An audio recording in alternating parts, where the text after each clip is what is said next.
Halo sobat sehat semua, Assalamualaikum warahmatullahi wabarakatuh. Salam jumpa kembali dengan saya Sugito di channel Berbagi Sehat, channel edukasi dan motivasi seputar asam lambung, gut anxiety, psikosomatis berdasarkan pengalaman saya. Saya bukan siapa-siapa, bukan dokter, juga bukan tenaga medis. Saya hanyalah orang yang pernah menderita asam lambung, gut anxiety, psikosomatis dalam waktu yang cukup lama. Dan alhamdulillah sekarang sudah sembuh.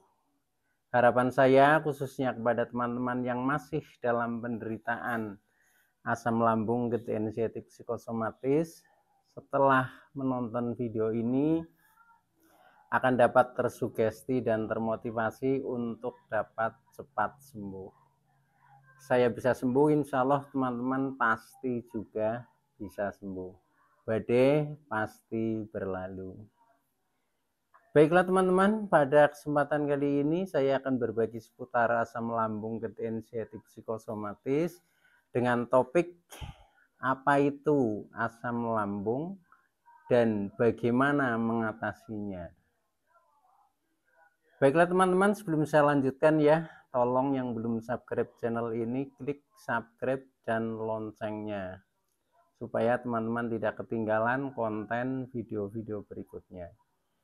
Dan jika suka, klik like, selalu bagikan ke sosial media teman-teman. Semoga bermanfaat buat kita semua.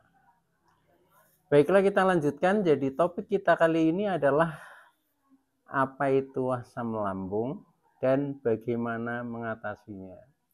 Teman-teman semua, penderitaan asam lambung, gut anxiety, psikosomatis adalah penderitaan yang cukup kompleks ya. Jadi penyebabnya juga multifaktor, penderitaannya juga selain fisik juga psikis kita terganggu ya, dengan sensasi yang sangat multi ya, sampai 1001 macam rasa sensasi yang sering kita rasakan. Nah, oleh karena itu maka penanganannya kita juga harus betul-betul berjuang ya. Jadi berjuang untuk melawan penderitaan ini. Oke teman-teman, jadi sesuai dengan topik kali ini ya, apa itu asam lambung dan bagaimana mengatasinya. Jadi asam lambung adalah cairan ya, cairan di dalam lambung yang berfungsi untuk mengurai makanan di dalam pencernaan kita. Nah, oleh karena itu asam lambung sebenarnya bukan penyakit ya, tetapi memang zat secara alamiah yang diproduk sendiri oleh tubuh kita, yaitu oleh lambung yang memang berguna di dalam proses pencernaan. Nah, oleh karena itu ketika kita mendengar kata-kata asam lambung, kita tidak perlu takut ya, karena itu bukan penyakit. Nah, namun demikian ketika asam lambung itu dalam posisi yang tidak normal, ini yang menjadi gangguan ya, menjadi gangguan di dalam tubuh kita. Jadi segala sesuatu yang posisinya tidak normal ya, nah itu biasanya memang ada efeknya. Oke teman-teman ya, jadi asam lambung yang menjadi gangguan itu adalah asam lambung yang dalam posisi yang tidak normal. Artinya asam lambung itu naik ya, atau over ya, atau berlebih ya. Baik itu berlebih mungkin pH keasamannya maupun volumenya ya, sehingga menjadi terganggu tubuh kita. Nah, ketika asam lambung itu over, ya itu biasanya ada semacam gejala atau tanda-tanda yang kita rasakan ya. Nah, gejala itu atau tanda-tanda itu yang sering kita rasakan, contohnya kita merasa kembung ya, kita merasa begah, kita merasa perih ya perutnya, kemudian juga kadang sembelit ya, kadang merasa penuh ya, walaupun itu makan sedikit itu terasa penuh sekali, sampai kadang terasa mengganjal di ulu hati. Itu karena asam lambung juga mengandung gas, sehingga kadang yang menjadikan rasa begah, penuh itu adalah gasnya, teman-teman. Nah, ketika terjadi seperti itu, ini adalah sudah menjadi gangguan ya, gangguan bagi tubuh kita yang harus kita atasi.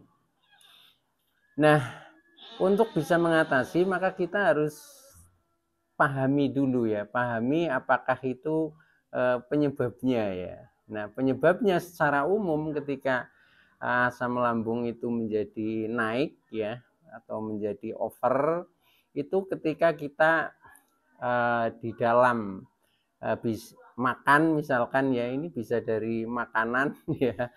Contohnya ketika kita makan tidak teratur ya, bisa juga makan sering terlambat makan, atau mungkin makan makanan yang over dan kebetulan itu makanan yang kontra dengan lambung kita. Contohnya makan terlalu pedas dan kemudian agak banyak, kemudian makan mungkin makanan-makanan yang berlemak tinggi ya, seperti daging merah dan sebagainya, kemudian makanan seperti goreng-gorengan yang banyak minyak, atau makanan yang banyak santan ya, itu, atau mungkin juga makan makanan yang terlalu asam lah ya.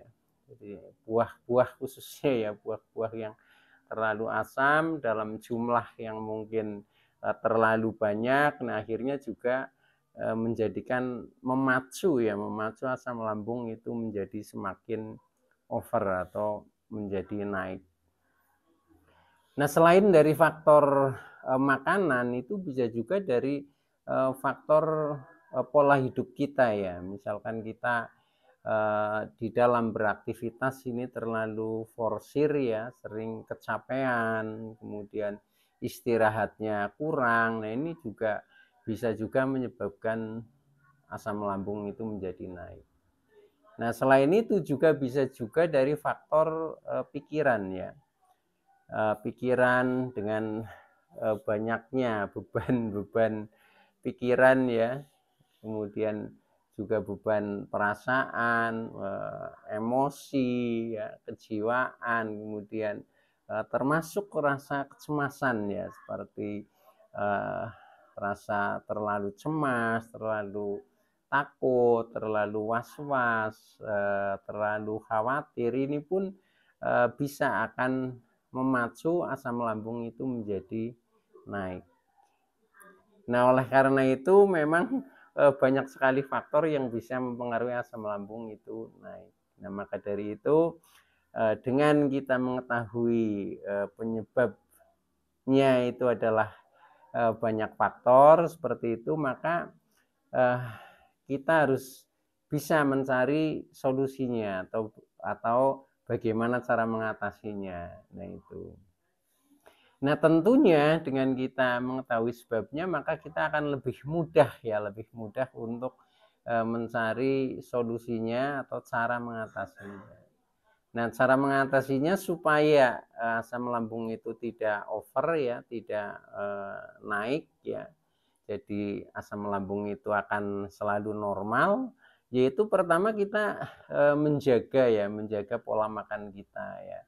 Pola makan kita usahakan makan yang teratur, kemudian kita juga menghindari makanan-makanan pantangan, seperti makanan yang terlalu banyak lemak ya, makanan yang terlalu pedas mungkin, atau mungkin makanan yang terlalu asam. Nah, oleh karena itu selain itu juga ketepatan waktu di dalam kita makan itu usahakan juga selalu tepat waktu, jangan sering terlambat misalkan seperti itu. Nah, itu seputar tentang hubungannya dengan pola makan teman-teman.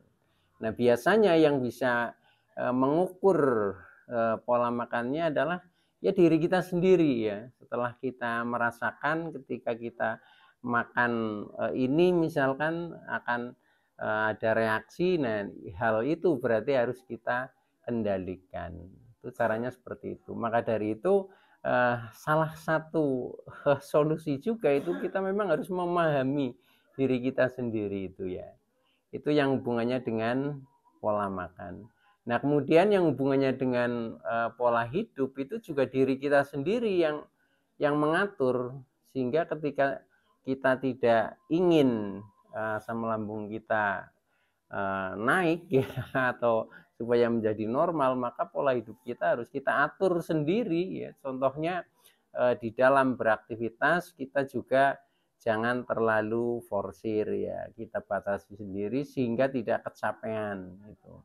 Termasuk pola istirahat kita juga harus cukup ya. Contohnya misalkan tidur ya, itu ya minimal 7, 8 atau mungkin sampai 9 jam itu akan lebih baik. Nah, dengan seperti itu maka stamina kita, daya tahan tubuh kita itu akan menjadi lebih baik dan asam lambung juga akan selalu normal, teman-teman. Nah, selain itu juga faktor yang bersifat psikis ya, yang bersifat psikis contohnya yang berhubungan dengan pikiran ya.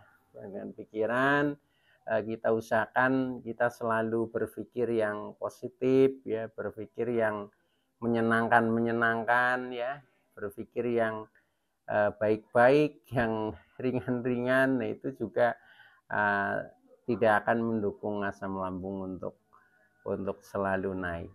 Selain itu juga selain pikiran juga perasaan ya, kita kendalikan untuk tidak sering marah-marah misalkan ya, karena dengan kita sering emosi ya, itu juga akan ada reaksi di dalam lambung, yaitu asam lambung akan semakin naik. Maka usahakan kita kendalikan, jangan sering misalkan marah-marah. Termasuk kita juga harus ini apa ya, ya bisa menenangkan batin kita sendiri itu ya. Termasuk kita tidak perlu misalkan terlalu cemas ya, punya rasa terlalu takut, terlalu was-was ya, terlalu khawatir. Nah ini juga biasanya akan bisa memicu asam lambung itu menjadi naik. Nah oleh karena itu kita juga harus bisa mengendalikan diri kita sendiri, yaitu dengan cara